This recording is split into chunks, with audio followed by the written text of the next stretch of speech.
This is an RNZ podcast.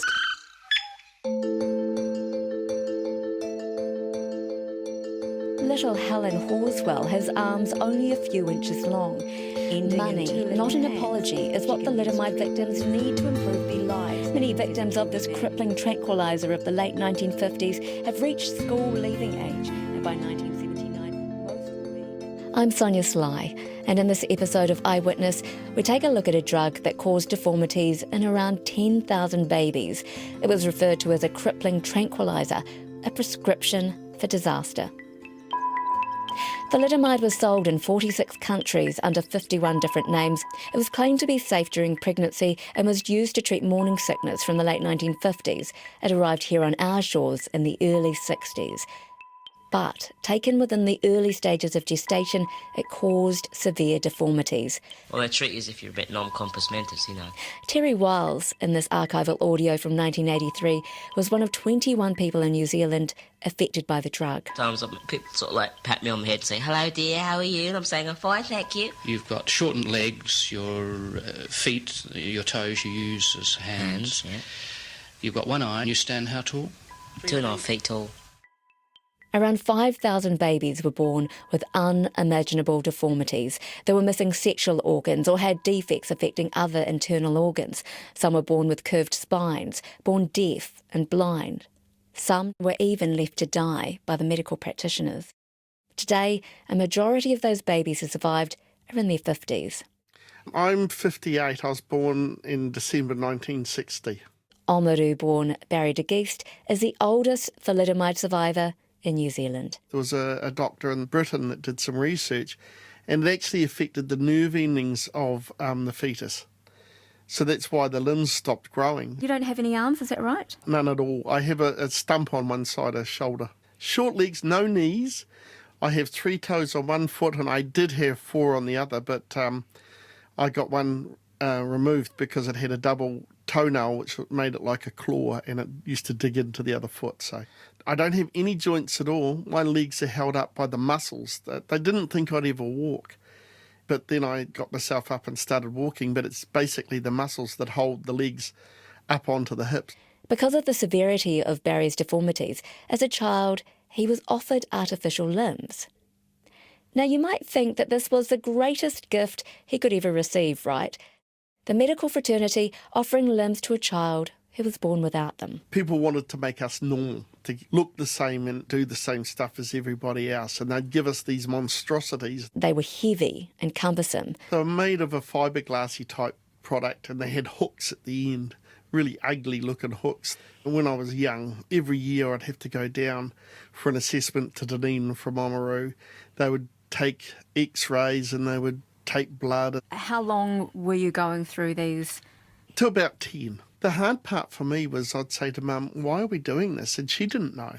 Because it was in the days when doctors were gods. If the doctor said you did this, you did it. We were used as guinea pigs to find out more about how deformities that we had affected us.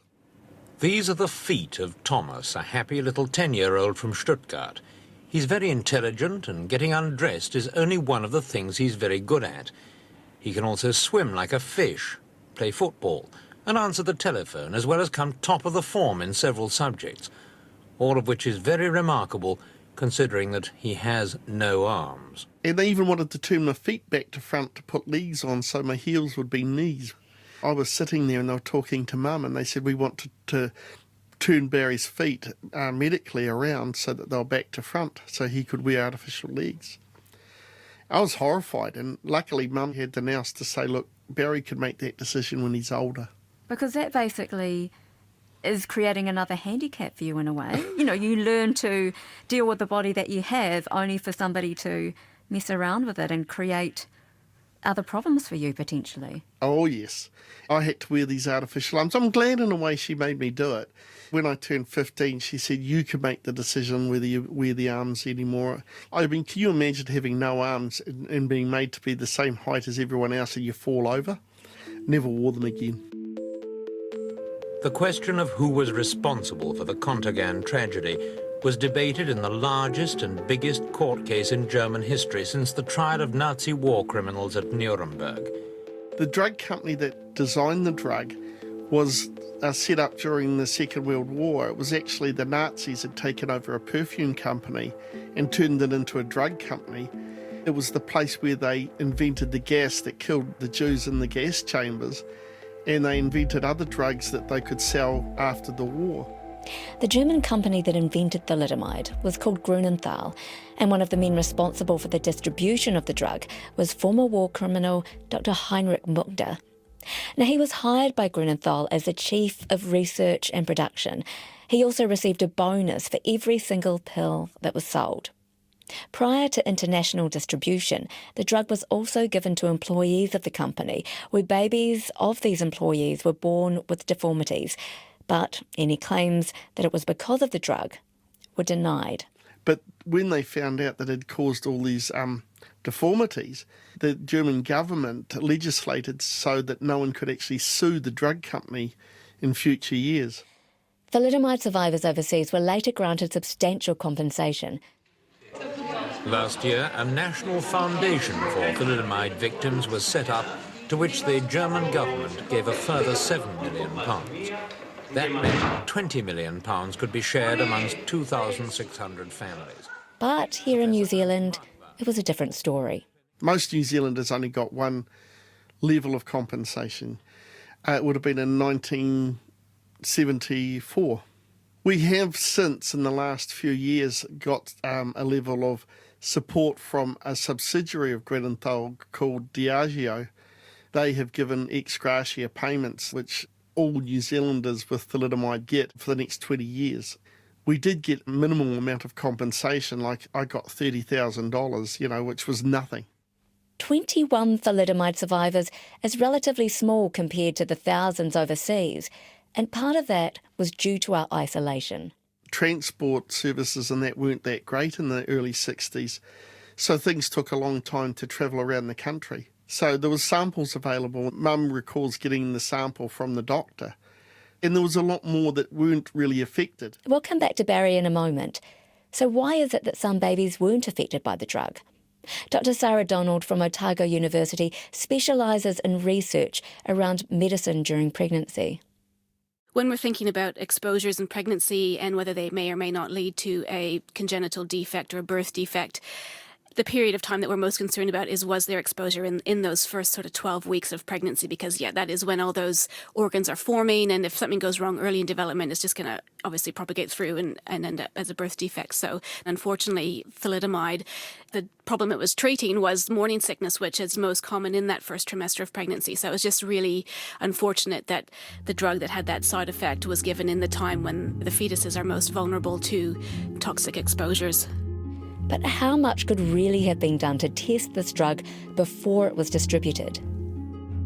One of the changes that was brought in following the thalidomide was that all drugs now must be tested on animals before they can be tested in humans. But the problem is that, you do the testing on animals and no sort of birth defects or unusual things go on in the pregnant animals. It doesn't necessarily mean that you're not going to have trouble or problems developing in humans, because there is, just the way that their bodies manage or handle the medicine can be quite different. Which makes sense, right? But I can't help but wonder what it might have been like for Barry's mother to have a baby who was born with severe deformities. That, for one, could have been avoided, and two, happened at a time where there was very little support for people with disabilities. When I was born, they wouldn't let her see me. They took me away, and it wasn't until 2 days later she managed to con a nurse into bringing me to her, and that nurse actually got the sack for doing that. She just didn't really think much of it. She's got no arms. It'll just have to be a bit different. Whereas my father was in the days where men didn't go to the hospital at the birth, so he was up at my grandparents' place, and they rang and said that it was tragic news and I'd be better off on a home. In the 60s, there was no special education. Disabled people weren't living long lives. The medical fraternity, they didn't expect me to live. We were the first generation that actually lived a lot longer, and a lot of us are still alive today. Right from day one, Mum argued about me going home, whereas the doctor said, look, put him in a home in Wellington, forget you had him. he'll be with people that he knows, go away and have another baby.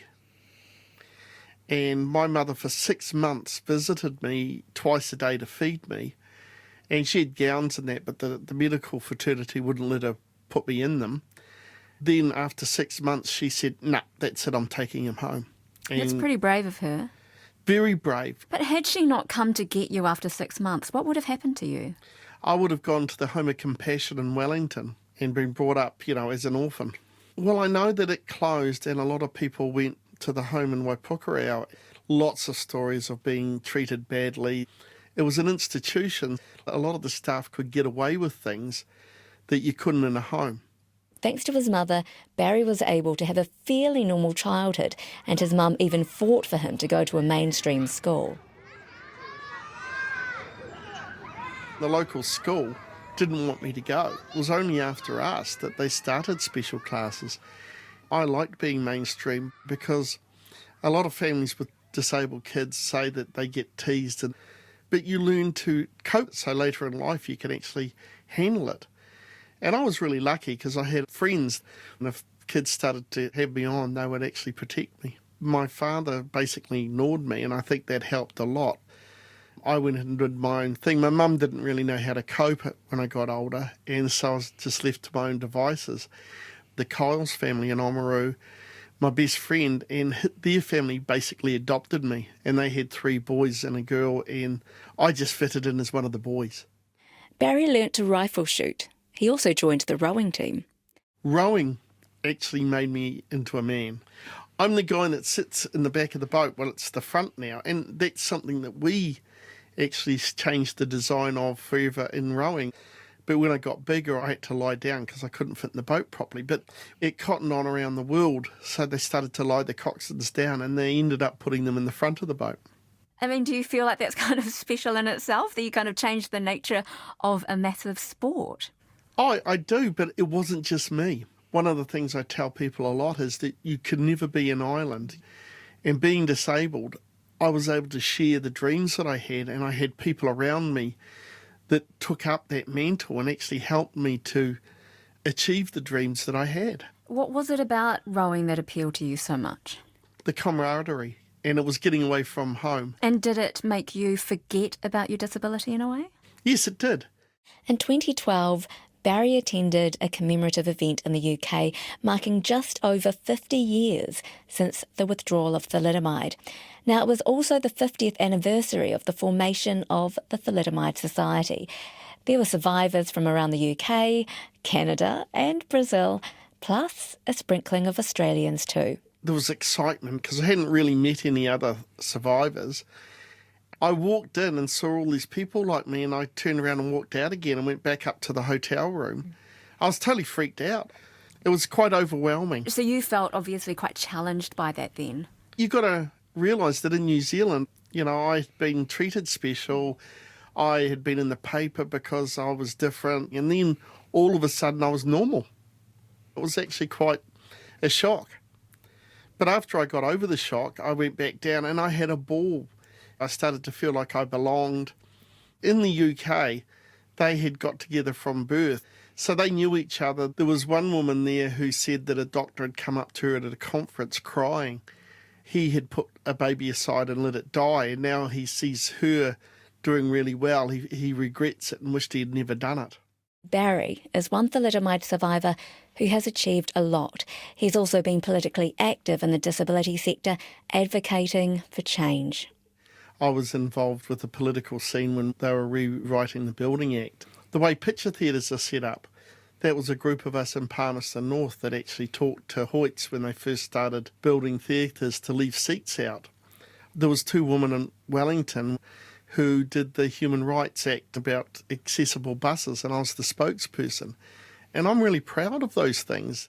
Thalidomide was banned and withdrawn from the market in 1962, but not long after it was relicensed, and today it's still used in countries like Brazil and India as a successful treatment for leprosy and a bone marrow cancer known as multiple myeloma. But with little warning around the drug, these countries have substantial cases of birth defects. A lot of thalidomide survivors said it should be destroyed. I'm a bit more philosophical about it and believe that if it helps people, then it's good. I know that in those third world countries, what happens is that somebody gets prescribed it and then the whole neighbourhood takes it. And that's when it can cause the disabilities. I don't think there's any simple answer. You know, for me, if it's helping people, unless they can come up with an alternative, then, you know, why stop it? That was Barry de Geest, and this episode of Eyewitness was produced by me, Sonia Sly, and the sound engineer was Phil Benj. Special thanks to Ngā Taonga Sound and Vision for the use of archival audio. There's a great back catalogue of Eyewitness episodes that you can listen to at any time via Spotify, Radio Public, Stitcher, and on the RNZ website, rnz.co.nz/eyewitness.